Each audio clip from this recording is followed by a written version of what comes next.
All right. So, we are asked to prove angle 1 is congruent to angle 8.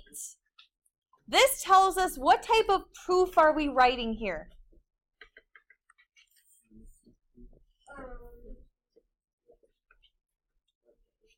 One it is. Right, we're literally alternate exterior angle theorem. We are being asked to prove this theorem.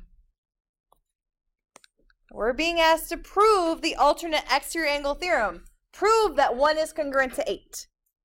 Now, when we are asked to prove a parallel line angle theorem, what can we not use in the proofs?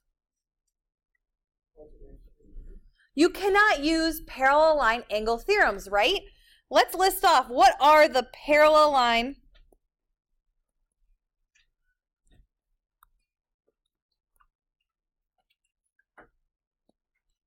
angle theorems. Tell me the theorems. What are they? Alternate exterior is one. Alternate interior.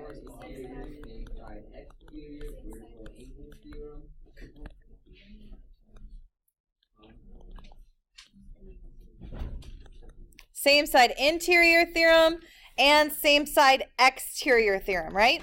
These are the 4 parallel line angle theorems. We cannot use these in our proof when we are trying to prove a parallel line angle theorem, right?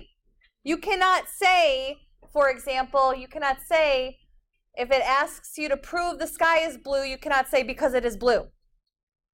That is not a good proof. Yes, Morning. So what about the vertical line theorem? Oh, good question. So, is a vertical angle theorem a parallel line angle pair? No. No, it is not. So yes, it is still a theorem, but it is not a parallel line angle pair. The only thing we are not allowed to use is the parallel line angle pair theorems. That is the only thing. You can use anything else in the world you want. Postulates, definitions, theorems. You just cannot use the exact same content in your proof. It's like saying, prove the sky is blue, and you say because it's blue. What? I don't really know how to prove the sky is blue. I'm just saying, it's like if you said, because it's blue, right?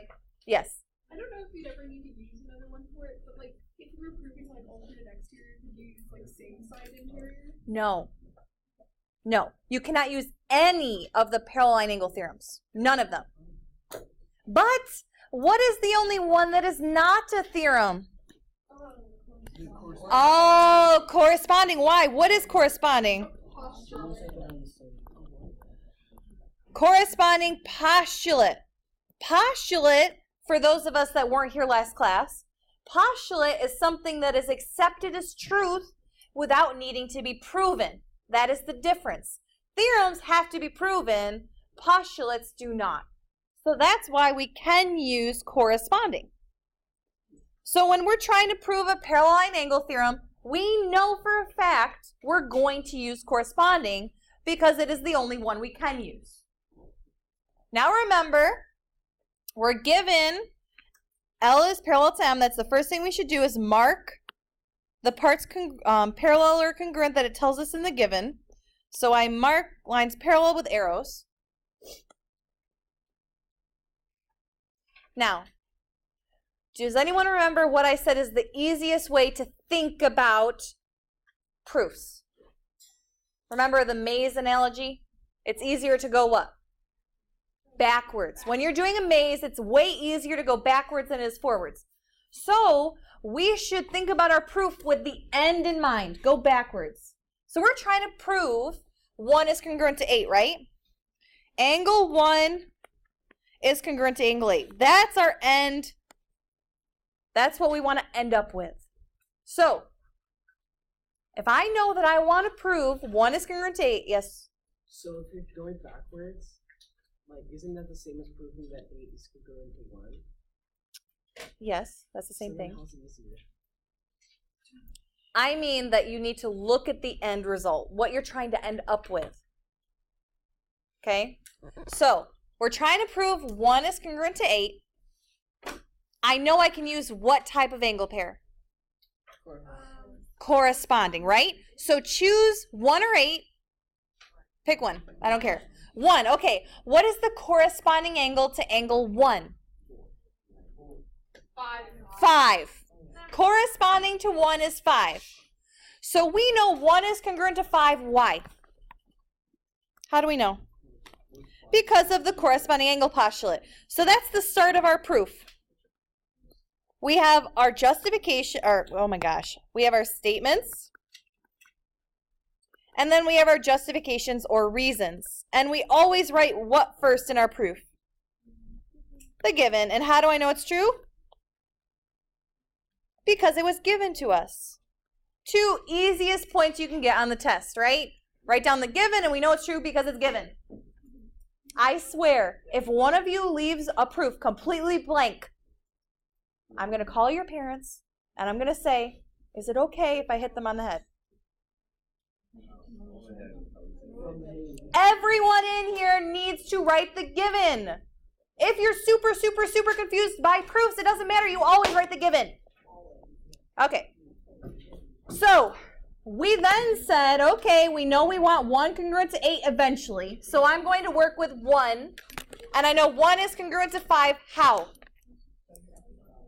How do I know 1 is congruent to 5? By the corresponding angle postulate.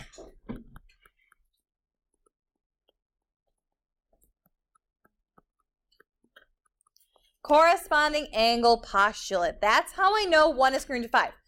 So I'm trying to work my way around these parallel line angle pairs. I'm trying to work from 1 and eventually get to 8, right? So I worked from 1 to 5. I said they're congruent. How can I get from 5 to 8? 5 is congruent to 8. Why? How do we know? Oh, because they are vertical angles. So 5 is congruent to 8 by the vertical angle theorem.